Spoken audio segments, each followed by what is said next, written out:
Hello and welcome back. I'm Randy Newbert from VoodooFX. In today's video, we'll be talking about how to prepare your 3D printed parts for paint, primer, and finish. So let's get started. Okay, so here I've got some standard tools that I like to use when I'm going to prepare a 3D model, printed model part to get ready for paint.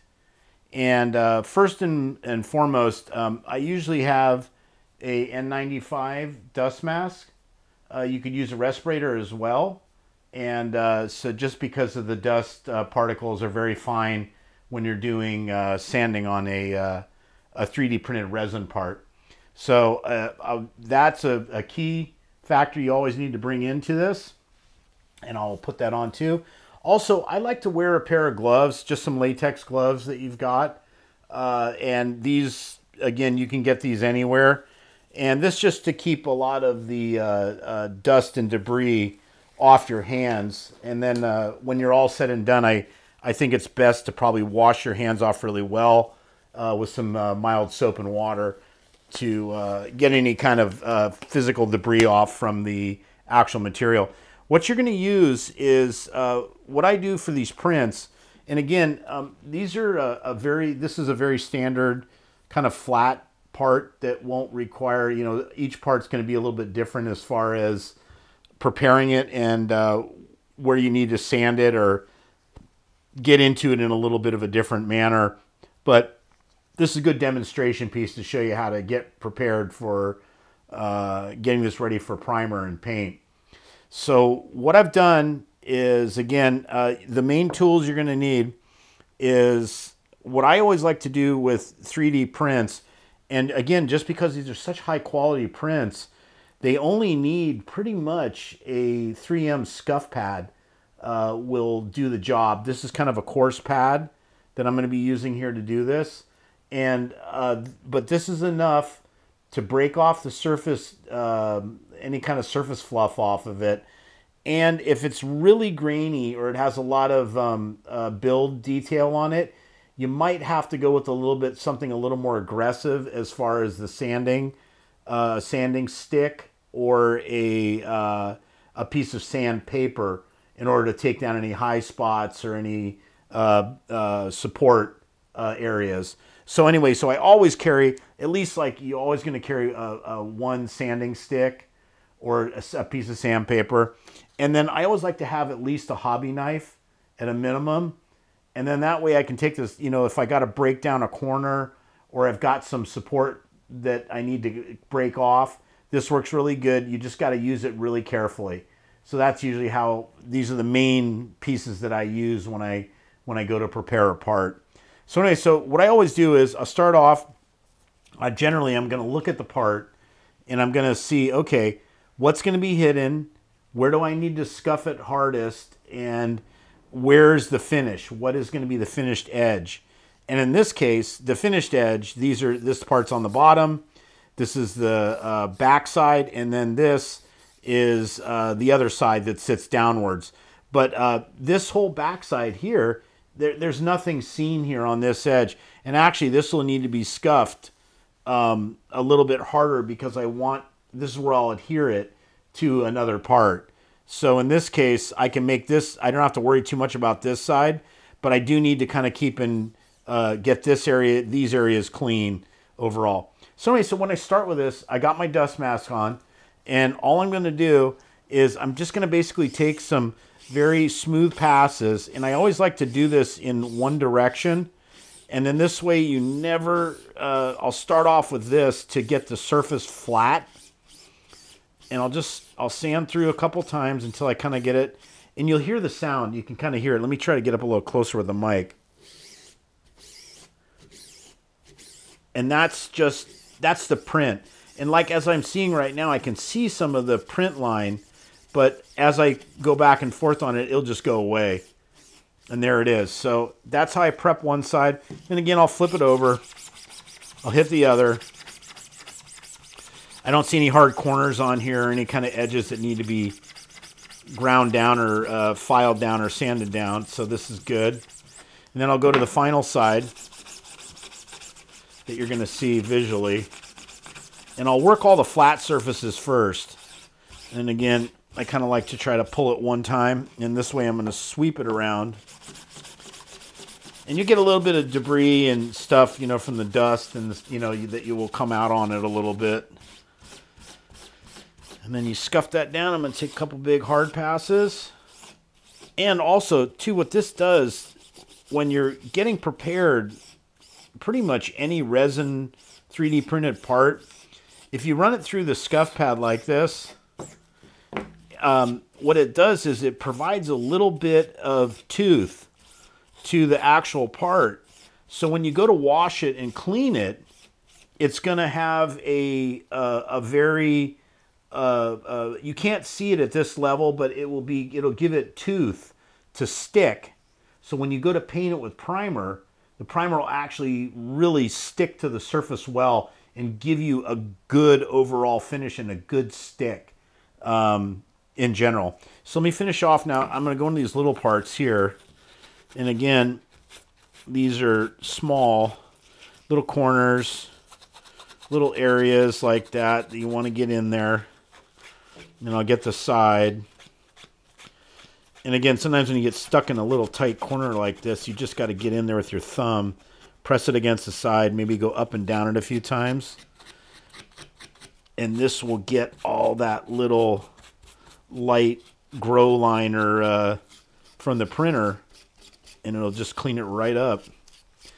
And again, since these, you know, these actual parts came from AK Miniatures, they're really tight.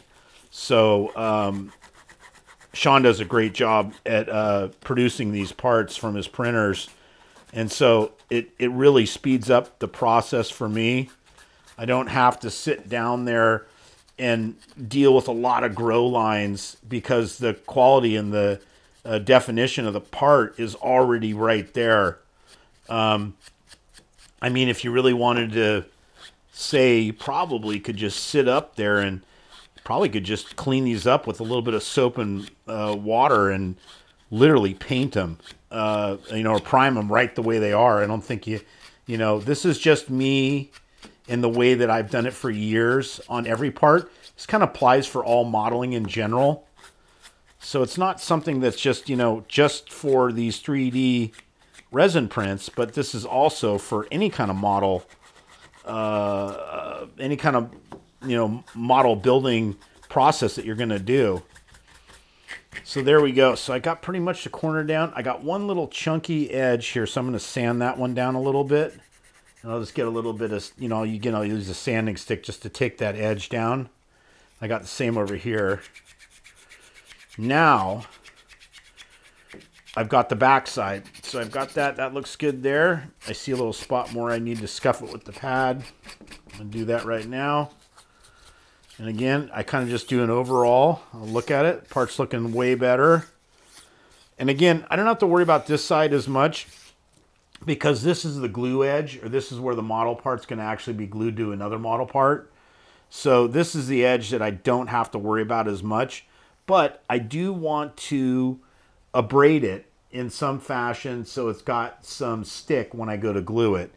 So what I do with these is, and even this also applies if you're going to put primer or, you know, getting prepared for finish, you always want the side that you're going to glue to have a little bit more aggressive tooth on it in order for it to stick. Now, the only byproduct of this process and the way that I do it is, and this is pretty, some modelers will disagree with this, but in my case, when you go to set apart, and you have the surface completely prepped and it's really, really clean and ready for glue, you won't get a second chance.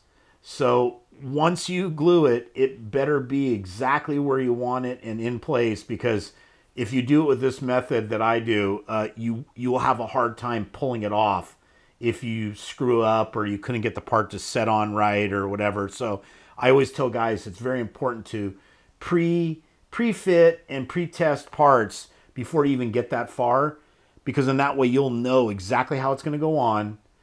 Sometimes what I'll do is I'll take a little pen and I'll put a couple locator markers on the part and on the part that it's going to go to. So in that way I don't screw the orientation up and I get it on there the first shot.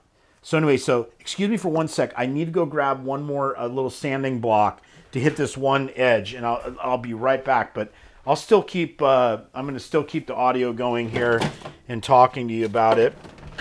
And I didn't bring this out when I got my gear out, but this is another little item that that I use a lot of, and this is a flat sanding block. And what I did is I just took a piece of acrylic, and I took some Super 77 and sprayed it on the back side of this coarse sandpaper.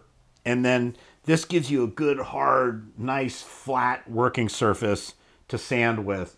This is a great way to prep parts down. So anyway, and then it also keeps it level. So I'm just going to run it on there. And again, I try to keep with the, it's almost like a filing method, where once you get it started, and you can kind of see it kind of starting to break down a little bit. So it's starting to slowly take off the build. This is where the build lines were. Again, when the designer set this model up to be printed, he was very cautious and took the time to figure out where the blind corner was that you won't see. So then that way, when you go to prepare your parts, you know, this will be, you don't want the build or the support systems on the outside, and that's the areas that you're going to see in the finish. So again, AK Miniatures did the support mock-ups for these, and Sean's really good about figuring out what needs to be supported and what doesn't. And then, you know, again, that's more of a printer thing. So I'm going to go out here now. I'm going to sand this down just a little more. Starting to get the edge to break. And then what you want to do is, like, when you see these, I'm going to see if I can zoom this in a little bit, or maybe just bring it up to the camera. So those are the little, let me see if I can let that focus in on that, if it'll get it. Maybe I got to get back a little more. But you can kind of see the little dimples from the supports. And you'll see them as I start taking them down like these, they're gone. And one way to do this is you can take it with a little bit of water and you can wipe it on there, and you'll see it right away where if the holes or the little dimples are still on there or not.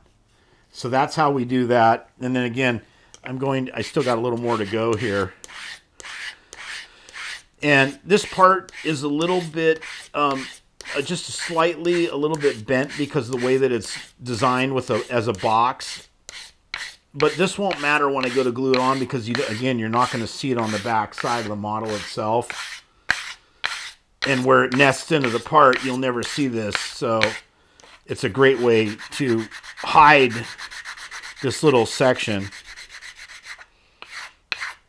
And again, I'm going to take it down a little more until I don't really see much of those support lines anymore. And again, just like a file, straight each time. Just keeps it all cherry.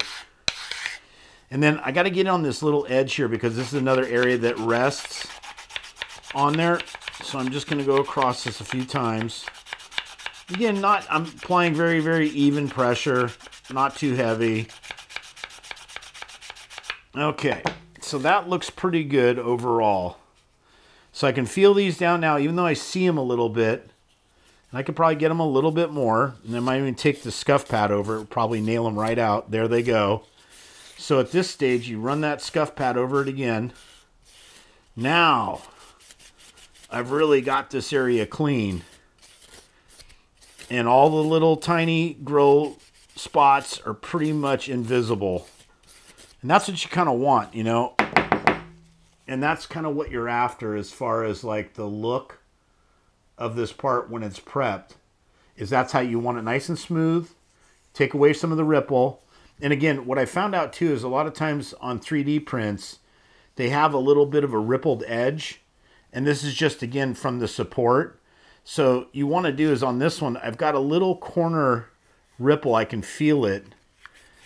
You can't really visually see it too much, but I can feel it. So what you want to do is you want to go along that edge and just take your sanding stick, go in one direction, and that's it. It's gone. And again, I've probably said this like a million times, but the definition of the print is so high quality. Again, these little light passes are just more than enough to get the part prepped. Okay, so there we go. So this is pretty much sanded and prepped, and this is ready to be cleaned. So now the next stage I'm going to show you really quick is how we clean this part and how we get it ready for actually being primed. So let me get back and let me switch my video location so I can show you how I actually wash this part. So at this stage, clean up your area that you've worked in, unless you've got multiple parts that you're working on, and get ready to move on to the next step, which will be cleaning the actual part and getting it prepared for primer. So let me step onto that. Okay, so we're over at the wash station, and this is again, I've got the part all basically scuff sanded down with the pad, and I've taken down all the burrs and the high spots, and I've cleared all the supports. So now basically we're ready to go ahead and wash the part. And this is an area where you want to be very thorough and do a really good job. I like to use a little bit of just warm water. It doesn't have to be too super scalding hot, just lukewarm. Again, I'll put the part in there. And I'm sorry, excuse me if I get my head in there too much. But this is what I do. I just kind of wash it around, just by my hand. Water's warming up a little bit.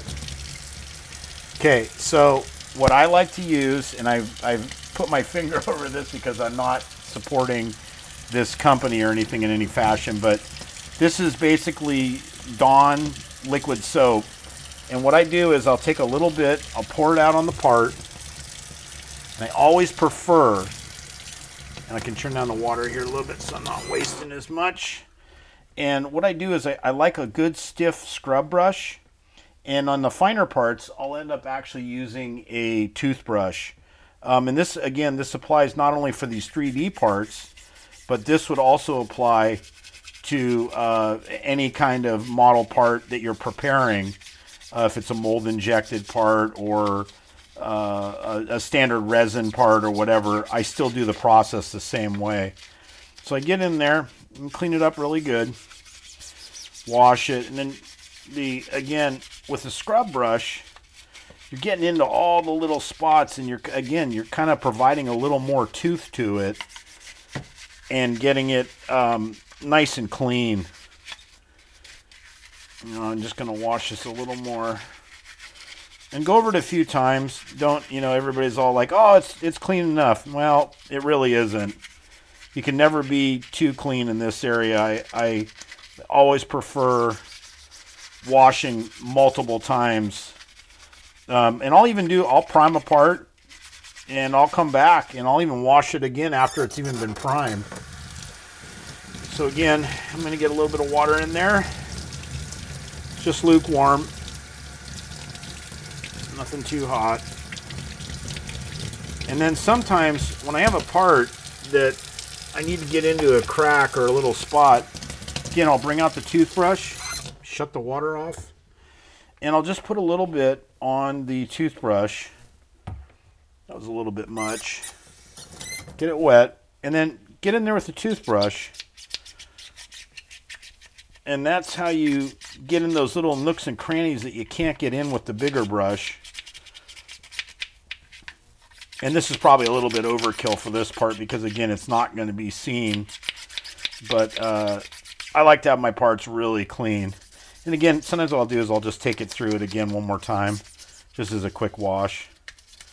Again, I can't stress enough. It's really important to really thoroughly clean your parts.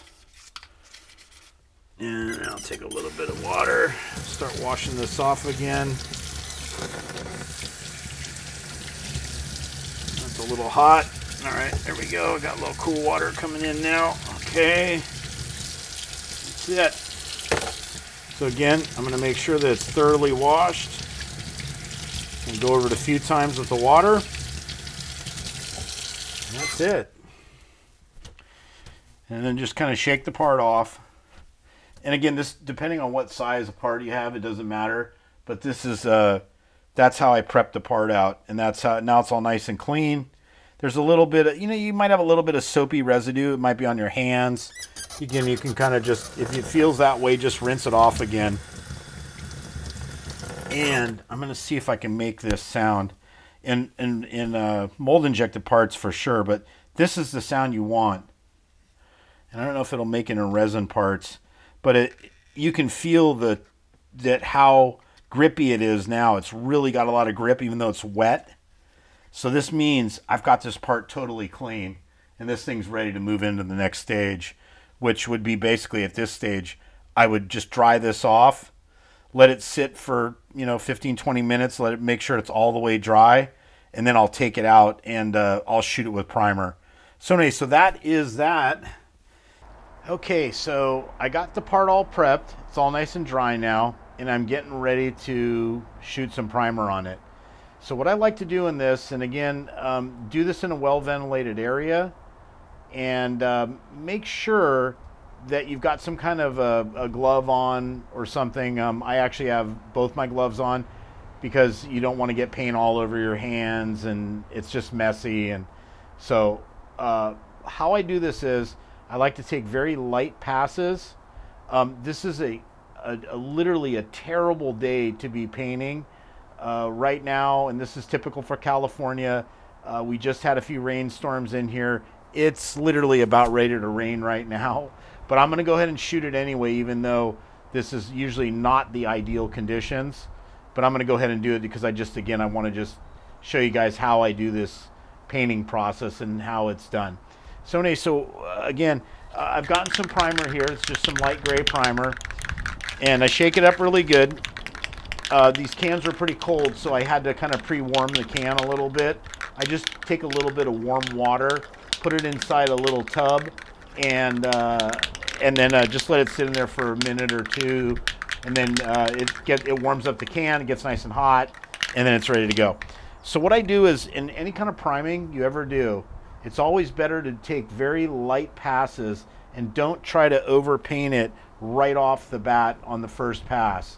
So what I do is I'll take a very short, high shot at it, and usually what I'll do is, like, again, I know that some of this inside area is going to be not seen, so I usually start with the worst side.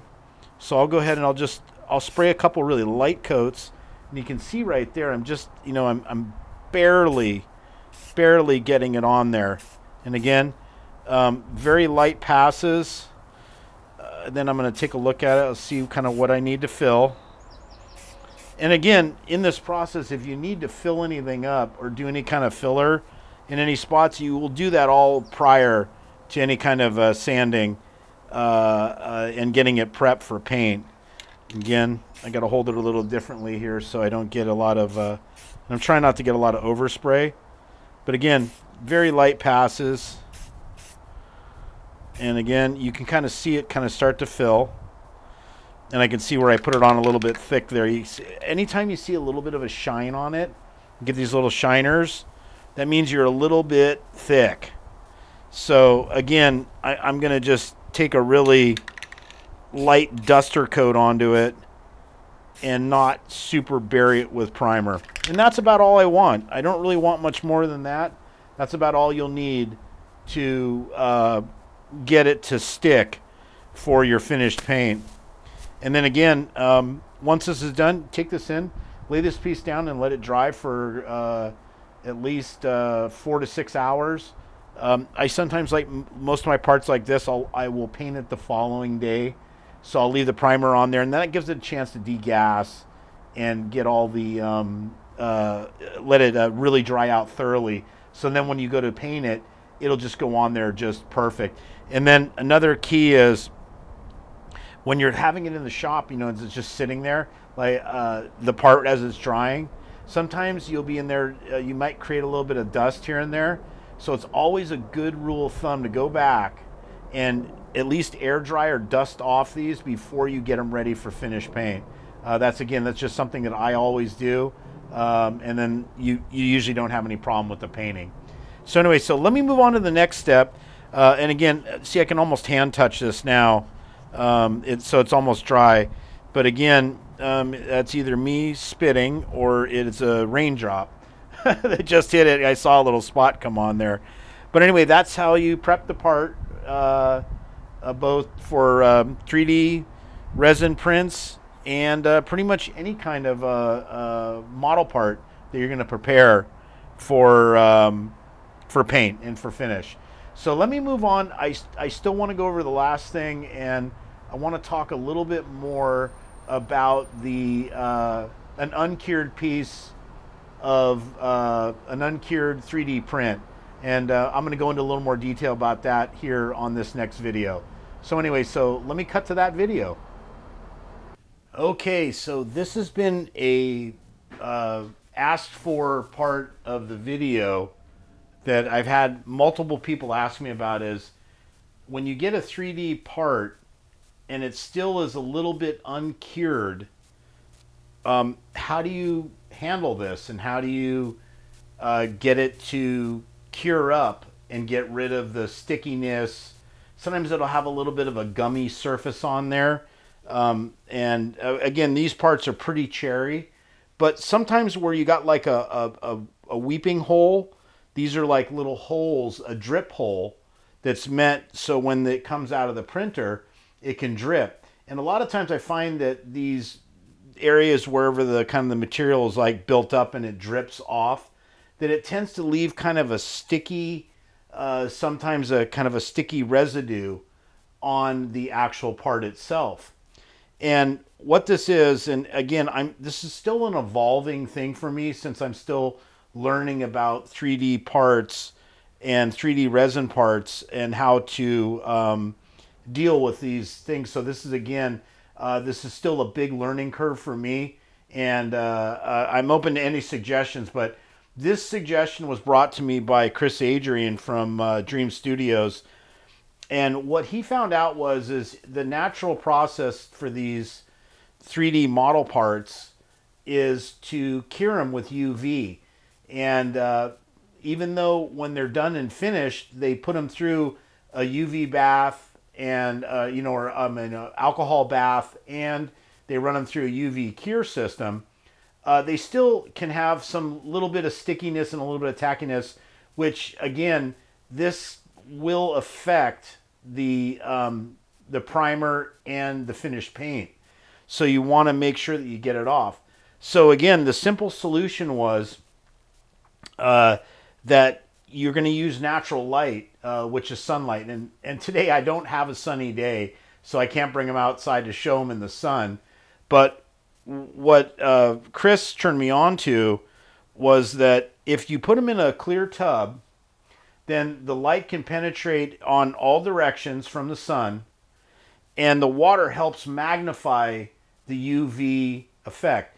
Now, if it's a very delicate part, I wouldn't suggest putting these parts in the sun for any long periods, because the actual overall heat exposure and the sun getting in there will warp a part if it's left too long out there. But on a standard day, in the 50s to 60 degree temperature ranges, the sun's out, you can leave them out there for an hour or two, and that pretty much takes care of the process. So all I've done is I've drawn a little bit of water up into this this clear tub, and then again, all I'm going to do is I'm going to take the part, and these ones might float a little bit because they are they actually have little drainage holes in them. So let's see if I can get them to sink a little bit. But most of the solider parts will just sink in the water. And you see I'm getting some bubbles out of them because, again, it's filling up with water. So again, these little drip holes were there. And there we go. So I got it a little filled, and it sat down all the way in the water, and that's where you want it. And again, I'm going to take this other canister. And again, these parts only had very, very little amounts of sticky uncured residue that was just around these drip holes. otherwise than that, it was literally pretty flawless. Okay, so there we go. So I got both the parts immersed into the water. And what I'm going to do is, again, when the sun's out, you just bring them outside. You let them sit in the water or sit out, you know, in the sun for an hour. Take a look at them. Sometimes what I'll do is I'll flip the part over. And then sometimes, you know, I'll just turn it a different direction so the sun kind of comes in at different angles. And this, again, this helps the curing process of the 3D resin. And again, I haven't found yet a technique that works as well as this yet, but this seems to do the job as far as like if you get in that situation where you've got a part that's a little, got some residue and some stickiness and it's, you know, not all the way fully cured. Sometimes the parts will actually appear rubbery when you touch them. They'll feel kind of like rubbery and they might flex a little bit and kind of, they have a weird surface feel to them is about the best way that I can put it. So I'll take these out. I'll leave them out in the sun about an hour, move them around, come back out, and then that's pretty much it. You're pretty much done. I'll take these parts, I'll sand them up. I'll go through the same process that I just showed you about preparing and scuff sanding it, sanding wherever you need to, filling, whatever you need to do at that stage, and then go ahead and prepare them for a primer. And I kind of went through that stage about how I prepare for a primed part. And again, this is kind of an evolving technique that I'm learning as I go here. But again, this was a great suggestion from Chris at Dream Studios, and so far it's worked very well for me. So I just wanted to pass that tip on to other guys that might be running in the same situation with parts that are a little bit uncured. So anyway, so I think I'm going to wrap this video up. I think this does a pretty decent tutorial on how to prepare 3D parts. I think I've went through most of the stages, and I'm just going to, again, this is kind of a ever-evolving process of learning different techniques. So as I get these techniques perfected, I'll be sharing them with you on future videos. So if you haven't subscribed to our video channel, please do. And again, I would love and like to thank you so much for watching our videos. I hope this is good information for you for your model building needs. And anyway, I'll put a few descriptions in there and some details. And please join our Facebook group page as well. We're trying to slowly build up our new group page and would love your support. And I'll have a link to that too in the comment area under more. And you just look underneath there and there'll be a video, there'll be a link that will take you right to where you can join the group itself. So again, thanks for watching and we'll see you on the next video.